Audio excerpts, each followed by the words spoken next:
Bismillahirrahmanirrahim. We're going to understand what is a relative pronoun, and first we shall go through point number 148 in order to understand. There are a few sentences which are written, for example, number 1, I met Harry. Harry had just returned. I met Harry. Harry is a pronoun here, and in the second sentence we read here, Harry had just returned. So the word Harry is being used in both sentences for two times. First as an object and second as a subject. Clear? Yes, sir. Okay. In the second sentence we read over here, I have found the pen. The first sentence, I have found the pen. Pen is object over here. And in the second sentence, I had lost the pen. The pen word is being used again. So this one noun is being used two times in two different sentences. In the third sentence, here is the book. You lent me the book. The book is we know that it is a pronoun. It is noun over here. Here it is being used as an object, and in the second sentence it is also being used as object. So we see here the word Harry is being used two times and the word pen is being used two times. In the same way, the word book is being used for two times in two different sentences. Let us now combine each of the above pairs into one sentence. This was a pair of sentences basically. So we write over here, I met Harry who had just returned. Instead of saying I met Harry, Harry had just returned. Instead of using the same word Harry for the second time, what I did, I replaced Harry with who. I replaced Harry with who. So we use a pronoun for Harry, which is WHO, who. So we have understood already what who is. तो हमने पढ़ लिया कि who क्या होता है. Who क्या होता है बेटा? ये किस में आता है? कौन से pronouns में आता है who? So interrogative pronouns, relative pronouns. Waleed आपको आवाज आ रही है? जी सर. अच्छा. I met Harry who had just returned. तो दोबारा Harry यूज करने की बजाय हमने क्या किया? हमने उसको who यूज कर दिया. In the second sentence, I have found the pen which I had lost. Instead of saying I have found the pen which I had lost, pen दोबारा लिखने की बजाय हमने उसकी जगह which यूज कर दिया. In the same way, here is the book that you lent me. वो किताब जो तुमने मुझे दी थी. So अब तीन लफ्ज हैं. हमने हैरी की जगह who यूज किया, पेन की जगह which यूज किया और बुक की जगह that यूज कर दिया. हैरी वो जो के, पेन वो जो, एंड किताब वो जो. तो इसी तरह who, which और you, इन तीनों को हमने अलहदा एक नाउन की जगह यूज किया है. और ये नाउन क्या कर रहे हैं आपस में? बेसिकली ये पिछले सेंटेंस को अगले सेंटेंस के साथ मिला रहे हैं, कनेक्ट कर रहे हैं, रिलेट कर रहे हैं. For example, I met Harry, कौन सा हैरी, इसको रिलेशन बता रहा है ये. I have found the pen, कौन सा pen, which he had lost the book, कौन सी बुक, दैट. तो इन तीनों को हम क्या कहेंगे? रिलेटिव प्रोनाउन कहेंगे. क्लियर? यस. Okay, sir. अच्छा, अब now let us examine the work done by each of the words who, which and that. यानी क्या काम ये क्या कर रहे हैं. तो very simply, the word who is used instead of the noun Harry. It is therefore does the work of pronoun. Harry की जगह यूज हो रहा है तो प्रोनाउन हो गया. अंडरस्टूड है. The word who joins or connects two statements, it is therefore does the work of a conjunction.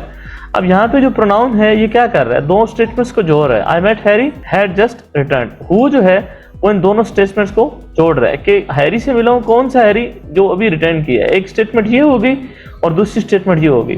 तो it is doing a work of conjunction. So it is a relative pronoun and it is doing a work of conjunction. सही है? तो इसको हम conjunctive pronoun भी कह सकते हैं. Clear? Okay, sir. अच्छा. It is however called a relative pronoun because it refers to, relates to. बिल्कुल ठीक है. Relate करता है या refer करता है. Some noun going before. Here the noun Harry, which is also called antecedent. अच्छा, एक और बात इसमें देख लें. जो लफ्ज़ पहले यूज़ किया जाता है ना, जो पहले लफ्ज़ यूज़ होता है और उस लफ्ज़ की जगह दोबारा हम प्रोनाउन यूज़ कर रहे होते हैं, तो जिसकी जगह प्रोनाउन यूज़ हो रहा होता है उसको एंटीसीडेंट कहते हैं. फॉर एग्जाम्पल, इफ़ आई से Waleed Khizr contacted me on the third day of Eid al-Fitr. Clear? And he discussed all the things in details. अब ही जो है मैं किसके लिए यूज कर रहा हूँ? वलीद खिजर के लिए. तो अब वलीद खिजर क्या है? एंटीसीडेंट है. क्लियर बेटा? Okay, sir. अच्छा जी. let the people show why which and that are also relative pronoun in the second and third sentence. What is the antecedent of which in the second sentence and what is the antecedent of that in the third sentence? अच्छा, ये antecedent तो हमें पता ही है भाई. जो second sentence था उसमें क्या लफ्ज़ यूज हो रहा था? पेन था, आई थिंक. हाँ, पेन था. और जो थर्ड सेंटेंस है उसमें बुक हमारे पास एंटीसीडेंट था. ठीक है? यस सर, ठीक है. अच्छा, अब राबेल अभी आप पढ़ें 149 फॉर्म्स ऑफ रिलेटिव प्रोनाउन. इसकी कितनी फॉर्म्स होती हैं, कितनी शक्लें होती हैं? जी. Forms of relative pronouns. The relative pronoun who has different forms for accusative and genitive, singular and plural. In nominative, who. In genitive case, whose, and in accusative case, whom or who. शाबाश. This is the boy or girl who works hard. नहीं, wait. Waleed Khizr, आप बताएं कि nominative से हमारा क्या मुराद होता है? जब हम नॉमिनेटिव कहते हैं तो इससे क्या मुराद है? सब्जेक्टिव केस के लिए. वेल डन, शाबाश. और जेनेटिव क्या होता है Rabel? Sir possessive case. Possessive के लिए. शाबाश. पोजेशन के लिए. और एक्विजिटिव हमारे पास होता है ऑब्जेक्टिव के लिए. जी, शाबाश. अब पढ़ें. In nominative case we use who. In genitive case we use whose. And in accusative case we use whom or who. This is the boy or girl who works hard. This is the boy or girl whose exercise is done well. And this is the boy or girl whom or who all praise. These are the boys or girls who work hard. These are the boys or girls whose exercise are well done. And these are the boys or girls whom or who all praise. Shabash. It will be noticed that the forms are the same, are singular and plural, masculine and feminine. शाबाश. इसकी different forms होती हैं relative pronoun के लिए. अब यहाँ पे देखिए आप, in the very first sentence, this is the boy or girl who works hard. So the word who is being used for the boy. The word, this is antecedent.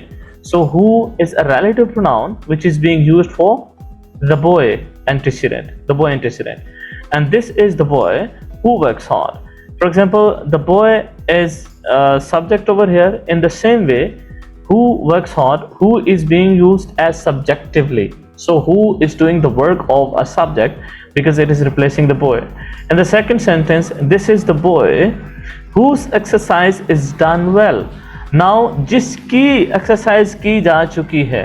ठीक है, तो यहाँ पे ये जेनेटिव केस है basically, यानी ये हम कह सकते हैं पॉजेसिव केस है, यानी जिसकी. ठीक है, something that relates to. Who जो था ये इसकी फॉर्म थी सब्जेक्टिव, और हु जो है ये इसकी पॉजेसिव या एक्यूजेटिव, उसको हम कहते हैं जेनेटिव कहते हैं. ठीक है. And in the third, this is the boy और द गर्ल होम और हु ऑल प्रेज, यानी जिसको. ठीक है. Now the work is being done on this person, और जिस पर काम हो रहा है उसे हम ऑब्जेक्ट कहते हैं. अगर रिलेटिव प्रोनाउन हो किसी भी थर्ड पर्सन के लिए, यानी किसी लड़के के लिए या लड़की के लिए, थर्ड के लिए, तो उसके लिए सब्जेक्टिव केस हु होगा, जेनेटिव केस होम होगा, और जो उसका एक्यूजेटिव केस होगा या ऑब्जेक्टिव केस होगा वो होगा होम. ठीक है. ओके सर, ठीक है. इसमें एक चीज बस कॉमन ये है कि जिस तरह ये सिंगुलर के लिए हु, होज और होम यूज हो रहे हैं, इसी तरह ये प्लूरल के लिए भी हु, होज और होम यूज होंगे. यस सर, ठीक है. अच्छा, इसमें एक और चीज देख लें कि जो हमारे पास एक्विजिटिव केस है, ठीक है, उसमें हु और होम दोनों यूज हो सकते हैं, लेकिन डिपेंड करेगा सेंटेंस पे. हम उसको पढ़ के अंदाजा लगाएंगे कि ये कौन सा केस है. For example, this is the boy who all praise, जिसको सारे प्रेज करते हैं. ठीक है, ये भी हो सकता है या ये भी हो सकता है. दिस इज द बॉय और गर्ल होम ऑल प्रेज, ये दोनों ठीक है. ठीक है. ऑल प्रेज, ये सारी अगली सेंटेंस पढ़ के हम डिसाइड करेंगे कि ये सब्जेक्टिव केस है या फिर एक्विजिटिव केस है. यानी जो वर्ड हु यूज हो रहा है ये डूअर है, यानी कि ये वर्कर है, या फिर ये सब्जेक्ट है, या ये डन अपॉन है, जिस पर काम किया जा रहा है, ये ऑब्जेक्ट है. अगर तो ऑब्जेक्ट होगा तो फिर एक्विजिटिव कहेंगे, और अगर ये सब्जेक्ट के तौर पे काम कर रहा होगा हु, तो इसे हम क्या कहेंगे? नॉमिनेटिव कहेंगे. क्लियर? Okay sir. शाबाश. Now you are supposed to read point number 150, Waleed. Relative pronoun which has the same form for the nominative and accusative case. This is the house it belongs to my uncle. The house which my uncle built was in case they over. The relative pronoun which has no genitive case but whose is used as a substitute for of which as a triangle. Three sides are equal is called an equilateral triangle. Shabash. It's a very simple information over here. The relative pronoun which is also a relative pronoun. It has basically the same form for nominative and accusative. Who has three different forms. WHO has three different forms. First was nominative जिसमें who use होता है. Second was genitive जिसमें whose use होता है. और third was accusative जिसमें हम whom भी यूज करते हैं और who भी यूज करते हैं. लेकिन जो which है इसकी दोनों फॉर्म्स होती हैं. एक ही फॉर्म होती है जो नॉमिनेटिव यानी सब्जेक्टिव के तौर पे भी यूज होती है और एक्विजिटिव यानी ऑब्जेक्टिव के तौर पे भी यूज होती है. मिसाल के तौर पे दिस इज द हाउस.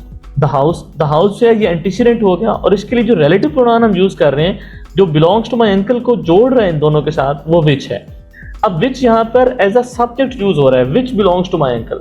और in the same way the house which my uncle build cost him. जो मेरे अंकल ने बनाया यानी अब हाउस जो है उसके ऊपर काम हुआ है. हाउस विच डूअर नहीं है. ऊपर वाले सेंटेंस में विच डूअर है विच बिलोंग्स टू.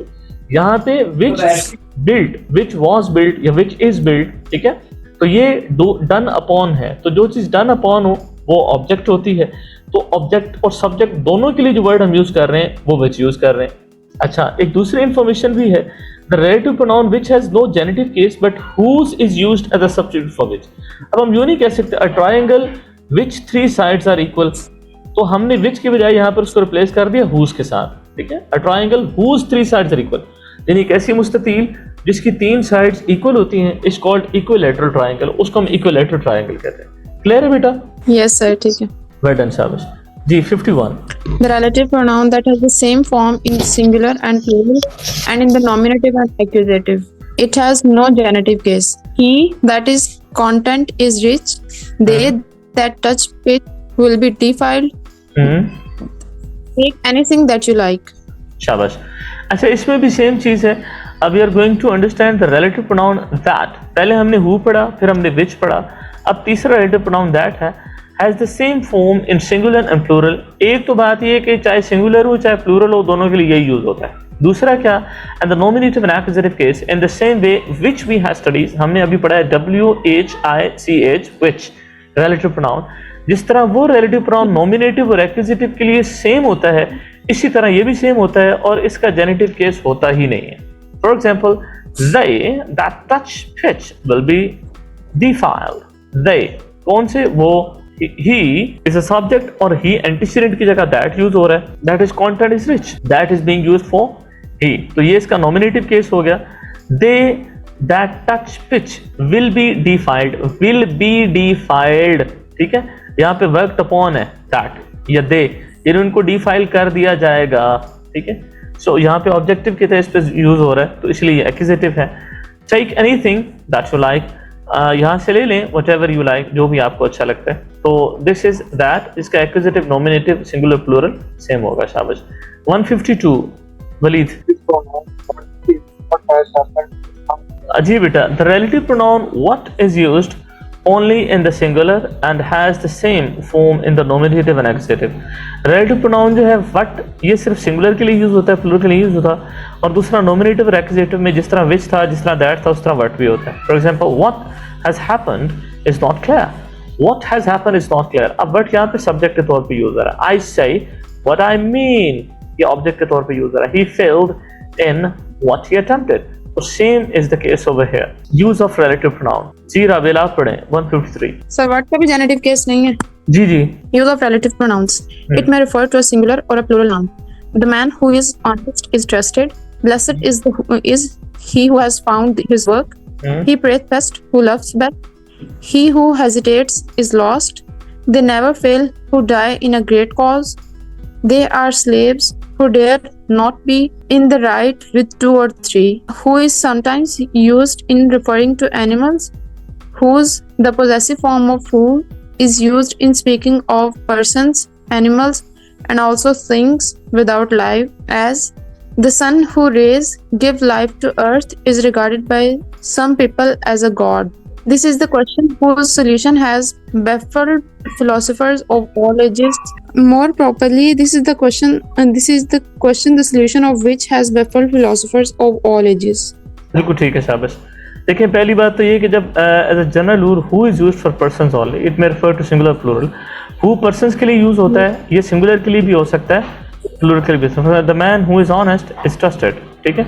अब ये एक सिंगुलर के लिए यूज हो रहा है, ठीक है, और इसी तरह प्लूरल के लिए यूज होगा तो भी यही होगा। मसलन they never fail who die in the, अब यहाँ पे हु दे के लिए यूज हो रहा है और इधर हु द मैन के लिए यूज हो रहा है और पर्सन्स के लिए होता है। दूसरी बात ये कि लफ्ज हुज है, तो हुज जो पोजेसिव फॉर्म ऑफ हु है, अभी हमने पढ़ा था कि अगर हु जो है उसकी एक पोजेसिव फॉर्म एक जेनेटिव फॉर्म है। जेनेटिव फॉर्म में होम या हु हो सकता है, पोजेसिव में हुज होता है, जिसको हम जेनेटिव ही कहते हैं, सॉरी। और ऑब्जेक्टिव या एक्विजिटिव जो है उसमें हम होम या हु कहते हैं। तो हुज जो कि बेसिकली पोजेसिव फॉर्म है या जेनेटिव फॉर्म है, is used in speaking of persons, animals and also things without life. ये पर्सन्स के लिए भी होता है, एनिमल्स के लिए भी होता है और थिंग्स के लिए भी होता है। मिसाल के तौर पर द सन, यहाँ पे ये पर्सन तो नहीं है, ठीक है। ये whose rays give life to earth is regarded by some people as God. This is the question whose solution has baffled philosophers of all ages. ये ठीक है, क्वेश्चन बेजान के लिए यूज हो रहा है, हम whose भी यूज कर सकते हैं और बेजान के लिए उमूमी तौर पर which भी यूज किया जाता है। दी 154, आप पढ़े राबेल। Which is used for things without life and for animals. It may refer to a singular or plural noun. The moment which is lost forever. The books which help you most are those which make you think most. The horse which I recently bought is an Arab, which was sometimes formerly used to refer to person as our Father which art in heaven, which may also refer to a sentence as the man was said to be drunk, which was not the case. He said he saw me there, which was a lie. He is here, which is fortunate. शाबाश। अब ये देखिए विच के उसने 3 इस्तेमाल बताए हैं। पहली बात तो ये थिंग्स विदाउट लाइफ के लिए और एनिमल्स के लिए भी यूज हो सकता है, फिर सिंगुलर प्लूरल दोनों के लिए यूज हो सकता है। मिसाल के तौर पर द मोमेंट, ये लाइफ विदाउट लाइफ चीज़ है, which is loss for ever. ये सेंटेंसेज वैसे अच्छे हैं, इनको जहन में रख लिया करें और यूज भी किया करें। इसी तरह द बुक है, ये सिंगुलर है, विच हेल्प यू मोस्ट। इसी तरह द हॉर्स है, विच आई रिसेंटली बॉट, ठीक हो गया। अच्छा, विच वॉज समटाइम फॉर्मली यानी जो पुरानी इंग्लिश है उसमें अमूमी तौर पर विच भी यूज़ किया जाता था। आवर फादर है तो उसके लिए बेसिकली तो हु इज इन हेवन होना चाहिए, लेकिन फॉर्मली इसको जब पुरानी पोइट्री में लिखा जाता था तो विच यूज़ कर दिया जाता था। इसी तरह विच में आल्सो रेफर टू सेंटेंस। अब ये पूरा एक सेंटेंस है, the man was said to be drunk, ये पूरा सेंटेंस है, which was not the case. Which से मुराद ये है the man was said to be drunk, ठीक है, वॉज नॉट द केस। इसी तरह ही said he saw me there, he said he saw me there, ये पूरा सेंटेंस है। इस सेंटेंस को हमने रिप्लेस कर दिया एक वर्ड के साथ जो कि which है यहाँ पर, which was a lie, ठीक है। all the things which I told you recently which I never told anyone, ठीक है। अब which से मुराद वो सारी चीजें हैं जो मैंने पीछे सेंटेंस बोला है। क्लियर? Yes sir. अच्छा जी। अच्छा, अब तो relative pronoun who and which can be used जी, ये who और which कहाँ पे यूज हो सकते हैं, पढ़े राबेल। The relative pronoun who and which can be used to restrict, limit or define more clearly the antecedent, that is where the clause introduced by a relative pronoun is restrictive or defining, as the man who had cheated me was yesterday arrested by the police. The book which you see on the table cost me 90 rupees. ठीक है। Second one, to give some additional information about the antecedent, that is where the clause introduced by a relative pronoun is continuative or non-defining, as the teacher sent for the boy who came at once. I gave him a rupee, which was all I had with me. शाबाश। अच्छा, ये दो थोड़ी सी मुश्किल चीज़ें आगे जब हम क्लासेस पढ़ेंगे तो क्लियर कर दूंगा, लेकिन अभी शॉर्टली बताने की कोशिश करता हूँ। किसी चीज़ को रिस्ट्रिक्ट करने के लिए, लिमिट करने के लिए और define more clearly the antecedent, antecedent को ज़्यादा क्लियरली बताने के लिए या किसी चीज़ को लिमिट और रिस्ट्रिक्ट करने के लिए यूज़ किया जाता है। That is where the clause introduced by relative pronoun is restrictive और डिफाइनिंग, यानी जो क्लास है जो कि रिलेटिव प्रोनाउन इंट्रोड्यूस करवा रहा है। मसलन ये हु जो है ये रिलेटिव प्रोनाउन है, ये कौन सी क्लास को करा रहा है इंट्रोडक्ट, इसको हैड क्लेटेड me was yesterday arrested by police, ये रिस्ट्रिक्टिव है, यानी यहाँ पर बात खत्म हो गई है, ठीक है। द मैन बेसिकली है ना, the man has been arrested, ठीक है, या the man was arrested by police, ये बात बताना चाह रहा है, लेकिन वहां पे वो डिफाइन कर रहा है या रिस्ट्रिक्ट कर रहा है कौन सा मैन, cheated me yesterday, ये बात है। who had cheated me yesterday जो है ये रिस्ट्रिक्टिव क्लास है या डिफाइनिंग क्लास है। इस क्लास जो है उसको बताने के लिए हमने हु यूज किया है। तो अब यहाँ पे हु जो है it can be use to restrict, limit और define more clearly the antecedent. कौन सा मैन? ये है कौन सा man? Who cheated me yesterday, ठीक है, was arrested by the police। अच्छा आगे करें, द बुक, कौन सी book? which you see on the table cost me 9 rupees, यानी the book cost me 9 rupees। अब book cost me 9 rupees तो एक क्लास हो गई ना, लेकिन हमने यहाँ पे क्या करना है, यहाँ पे वो यूज करना है रिलेटिव प्रोनाउन which या who, जो कि रिस्ट्रिक्टिव या डिफाइनिंग क्लास को ज्वाइन करवाएगा। मसलन which you see on the table। समझ आ रही है राबेल? आपको तो आ रही होगी होपफुली। यस सर, आ रही है सर। वलीद बेटा आपको समझ आ रही है इसकी? हाँ, परेशान नहीं होना, क्योंकि अभी हमने क्लासेस पढ़ी नहीं है ना, तो शायद आपके लिए थोड़ा सा मुश्किल हो जाए। अब द बुक कॉस्ट में 90 रुपीज, ये तो हमारे पास एक क्लास होगी ना, यानी एक सेंटेंस हो गया। अब you see on the table, ये वो वाली किताब है, तो इसको डिफाइन किया जा रहा है बेसिकली, किसको? बुक को, ठीक है। Which you see on the table, या इससे ज्यादा क्लियरली बताया जा रहा है कि कौन सी बुक है। इसी तरह to give additional information about the antecedent, that is where the clause introduced by a relative pronoun is continuative or non-defining, यानी ये continuative है। कौन सी? the teacher sent for the boy, कौन सा boy? who came at once, ये boy जो है ये बेसिकली यहाँ तक एक the teacher sent for the boy, कौन सा boy जी? ये आगे continuity हो रही है, who came at once, who ran away, who did not take the class, और कुछ भी हो सकता है आगे। I gave him a rupee, कौन सा? which was all I had with me, यानी मेरे पास वो एक ही रुपया था। ये कॉन्टिन्यूटिव या नॉन डिफाइनिंग है बेसिकली। तो इसके ये दो मकासद हो सकते हैं, हु और विच के। जी आगे पढ़ें राबेल। The non-defining clauses are separated from main clause by commas. Compare my brother was a doctor, who is a doctor has gone to America. My brother who is a doctor has gone to America. The first sentence implies the speaker has several brothers, and the clause who is a doctor distinguishes a particular one of them. In the second, the clause does not define, and the implication is that the speaker has only one brother. शाबाश, यानी who is a doctor basically ये my brother के लिए use हो रहा है, यानी मेरा वो भाई जो के डॉक्टर है, मेरा वो भाई जो के डॉक्टर है। तो अगर एक ही हो तो my brother who is a doctor, ठीक है। अब जो कि डॉक्टर है अंडरस्टूड है, यहाँ पर कॉमा लगा दिया, अलग से बता रहा है कि हो सकता है कोई इंजीनियर भी हो, कुछ और भी हो। जी 155 That is used for persons and things. It may refer to a singular or a plural noun. That has negative case and is used the preposition preceding. This is the boy that I told. I know the house that he lives in. Uneasy lies the head that wears a crown. I have lost the watch that you gave me. Thrice is he armed that hath his quarrel just. The city that on a hill cannot be hid. He that is not with me is against me. Happy is the man. इस तरह के sentences जो है ना वो Bush use करता था मुशर्रफ के लिए। वो कहता था कि the one who is not with me is against me। जब ये वॉर हुई थी ना तालिबान वॉर, अफगान वॉर, तो उसने यूज किया था कि if you are not with us you are against us and we will bomb you to the stone age। तो फिर उन्होंने कहा था कि ठीक है आप अमेरिका जो अड्डे हैं वो ले लें। तो ये चीज़ें बहरहाल अंग्रेजी की इस तरह के एक्सप्रेशन जो है वो याद कर लिया करें, ठीक है। Happy is the man that findeth wisdom, यानी अब किसी की बेवकूफ़ी को जाहिर करना है या कोई ऐसे लिखना है रैशनैलिटी पे, तो आप ये उसमें शुरू मतलब लिख सकते हैं कोटेशन के तौर पे, happy is the man that findeth wisdom and unfortunately our current prime minister has nothing with him such kind of anything. ठीक है, ओके सर। अच्छा जी, ये आगे पढ़ लीजिएगा सारा, आगे 156 पढ़ें। That may be used as an adverbial accusative, means on which, in which, at which, as. I remember the day that he came, on the day that thou eatest thereof those shall surely die.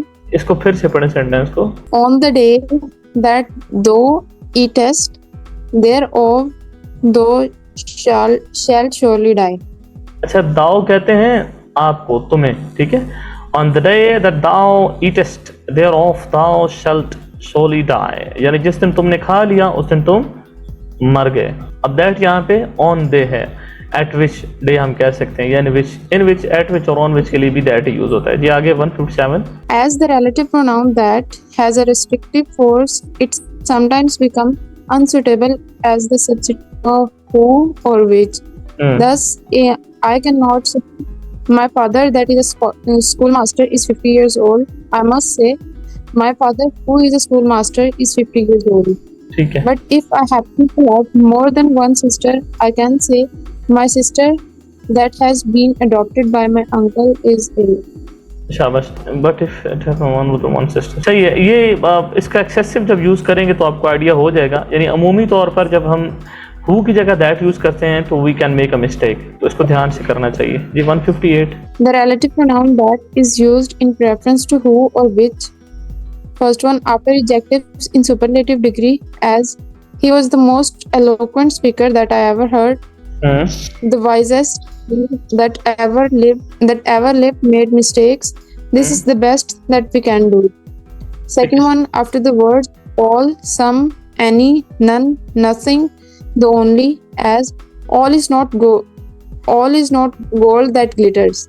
He is the same thing that he has been. It is only monkeys that way. It was not nothing that he studied philosophy. Man is the only thing that can talk. ठीक है. शाबाश. The only, nothing, none, any, same, all. इनके बाद हमेशा अमूमी तौर पे that use करते हैं. जी after interrogative pronoun who and what. Who that saw her did not pity her. Who am I and that I should object? What is that troubles you so much? What is there that I don't know? क्या है जिसकी वजह से आपको तंगी हो रही है. ठीक है. आगे चलें जी. After two antecedents one denote a person. ये पढ़ लें. Two antecedents, one denoting a person and other denoting an animal or a thing, as the boy and his dog that had trespassed on the club premises were turned out. अच्छा, अगर दो इस्तेमाल हो, यानी इंसान भी इस्तेमाल हो एंटीसीडेंट के तौर पे और साथ में एनिमल भी इस्तेमाल हो, तो फिर हम क्या करेंगे? दैट यूज करेंगे. ठीक है. After two incidents one denoting a person and other denoting an animal और अ थिंग. मिसाल के तौर पर the boy and his dog, human being है एंड डॉग जो है नॉन ह्यूमन या एनिमल है, that has ट्रेसपास्ड on the club premises were turned out. That had, अब दैट दोनों के लिए यूज हो रहा है. ये तो हमने पढ़ा था कि दैट सिंगुलर के लिए भी यूज होता है, प्लुरल के लिए भी यूज होता है. अब यहाँ पे इंसान भी है और गैर इंसान भी है, तो अब इन दोनों के लिए जो एक यूज होगा वो दैट होगा. सही है बेटा? Yes sir. ठीक है. शाबाश. आगे चलें जी 159. What refers to things only. It is used without an antecedent expressed and is equivalent to that which or the things which. What cannot be cured must be endured. यानी वो जो I saw that which, यानी what से क्या मुराद है? That which, वो जो है. इसी तरह आई से what I mean, that which I mean. ठीक है. आई मीन व्हाट आई से. What is done can not be undone. What man has done man can do. What is one man's meat is another man's poison. Give careful heed to what I say. What I have written. He found what he was looking for. G 160. It will be noticed that what is used in nominative and accusative singular only. G 160. in Older English, the word as was used as a relative pronoun after such as tears such as angels wept burst forth. These mangoes are not such as I bought yesterday. He is such a man as I honor. We have never had such a time as the present. His answer was such as I expected him to give. The word as used as a relative pronoun after same as my trouble is the same as yours. This is not the same as that. I played with the same bat that you had. The same as usually means of the same kind. The same that, one and the same. The word as is also used as a relative pronoun after as followed by an adjective. As I took as many specimens as I could find. शाबाश. ठीक है. The first as here is an adverb. ठीक है. आगे चलिए. in older English the word but was also used as a relative pronoun after a negative. It often had the force of a relative pronoun. यानी but को भी relative pronoun के तौर पर यूज किया जाता था. There is none but will agree with me. There is none but will agree से मुराद है who will not agree with me. इसी तरह there is no Hindu but knows the story of Ramayana. That there is no Hindu who does not know.